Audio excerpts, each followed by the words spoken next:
Hi everybody, it's a gorgeous day here and I thought I'd do a quick update because there's lots of flowers and before it gets too hot in the greenhouse to be in here.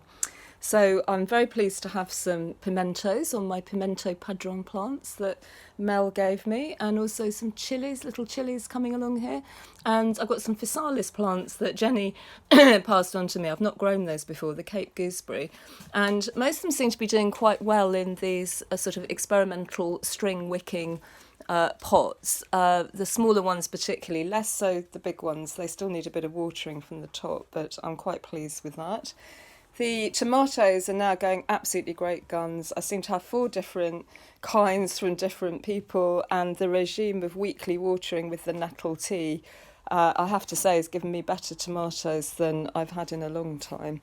So very pleased with that. Did a late sowing of lettuce, which has done incredibly well. Random stray purple bean there, they seem to get everywhere. Flowers are gorgeous. Hollyhocks are still going strong, fantastic. I mended my solar lights through the very technical method of changing the rechargeable battery, which had gone. Lovely courgette. So these are the Genovese ones, which seem to be incredibly productive. Lovely little courgettes. They were the 10-year-old seed, so it just goes to show. The caterpillars have kind of disappeared from the Cavallo Nero. I thought they were going to absolutely devastate it, but maybe all the bird life has picked up on them, so that's good. Cleomes are lovely. Morning Glory seems to want to grow and not flower, but I think it will soonish. Lovely French beans on my dangling French beans, those purple ones again. Not a bad crop of sweet peas now. I think this tub in the slight shade is really successful. Now blackfly, we had a bit of correspondence in one group about blackfly, and these little sunflowers were absolutely coated, and now, as you can probably see, you can just see the residue. They've completely gone. The ladybirds have done their work, but it has definitely stunted the flowers, sucking the sap out of them compared to those ones there. So with hindsight, what I probably should have done is just cut them right back, cut all the blackfly bits off.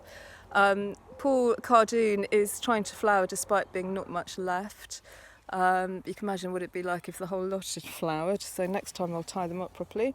But has left room for a new bed of little gem lettuces. I've had a lot of help from Alex this week, so slightly too deep planting holes in some cases, but basically a good bed of lettuce, bit in the shade, so it'll like it.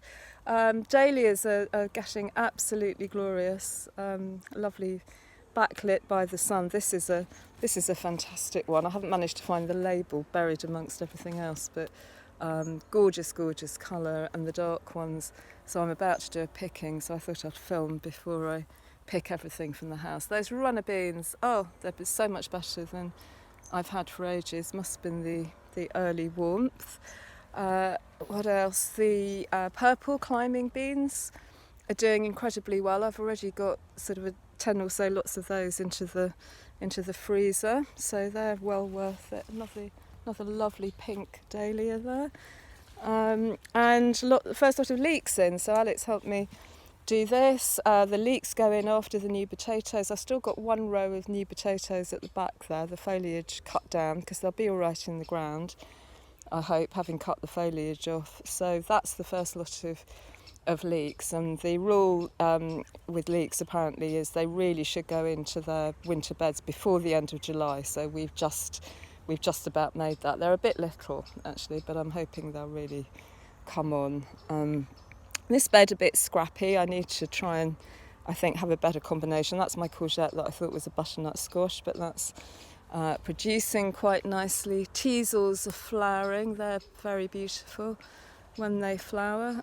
This bed, the dry bed, I'm pleased with because the purple French beans seem to cope with any conditions, and the morning glory is I think going to make a show amongst it at some point. Beautiful leek heads still, and the sunflowers also do well. This one I do love. This is the one called Stella, which is a relative of vanilla ice and the Italian white, and they last a long time as cut flowers, and they're so pretty. Good cosmos here in amongst everything else, but the triumph of the week that Alex helped me do is we've elevated the pumpkin on a nice bamboo arch. We're lucky enough to have our own bamboo, so it's bendy when you first cut it, and I think we've got probably 3 fruit. I think that one's pollinated and swelling, and obviously those two, they'll have to be supported a bit, I think, as they grow. There's one that didn't get pollinated, so you can see the difference. So very pleased with that, because I think it will make a lovely show. And what I'm really wondering is, because it's now going over this bit here, you see another little fruit here, could I actually get it over that support there, and then another big support between these 2 beds, and get it right over here? Wouldn't that be fun?